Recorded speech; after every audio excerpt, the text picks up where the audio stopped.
Guys আজকে কিন্তু আমি আমার বিয়ের মেকআপ নিজেই করব। হ্যাঁ, তোমরা ঠিকই শুনেছো। এই হলো আমার বিয়ের শাড়ি। আর আমার বর কিন্তু দেখো পেছনেই বসে ফোন ঘাটছে, ওর কোনো তাড়াহুড়োই নেই। মেকআপ শুরু করার আগে আমি শাড়ি পরে নিচ্ছিলাম, আর এখানে কিন্তু আমার দিদা আমাকে হেল্প করছিল শাড়ি পরতে। আর শাড়িটা কিন্তু আমার মায়ের শাড়ি পরেই কিন্তু আমি বিয়ে করতে চলেছি। আসলে গাইস আমরা কিন্তু আজকে একটা প্র্যাঙ্ক করতে চলেছি, ম্যারেজ প্র্যাঙ্ক। তার জন্যই কিন্তু এত কিছু। দেখো শাড়ি তো দিদা খুব সুন্দরভাবে আমাকে পরিয়ে দিয়েছে, এবার আমি মেকআপ স্টার্ট করব। স্কিন কেয়ার অলরেডি আমি সেরে রেখেছিলাম। প্রথমে আমি ফাউন্ডেশন অ্যাপ্লাই করে নিলাম। এই গরমে না আমি একদমই জ্যাবরা মেকআপ করব না, যতটা কম করা যায় ততটাই আমি মেকআপ করব। আমি এই মেকআপটা করতে যা যা ইউজ করেছি সব কিছুই কিন্তু তোমাদের অল্প অল্প করে শেয়ার করেছি ভিডিওর মাধ্যমে। আর বিয়ে সব থেকে ইম্পর্টেন্ট জিনিস হলো কলকা, যেটা আমি এরকমই সিম্পল রেখেছি।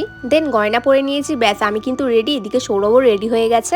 আর আমাদের এই ম্যারেজ প্র্যাঙ্কের ভিডিও কিন্তু চ্যানেলে চলে এসছে, যারা এখনো দেখোনি যাও চ্যানেলে গিয়ে দেখে নাও। ভিডিওর লিঙ্ক এই ভিডিওর ক্যাপশনের উপরে দিয়ে দিয়েছি, চেক করতে ভুলো না।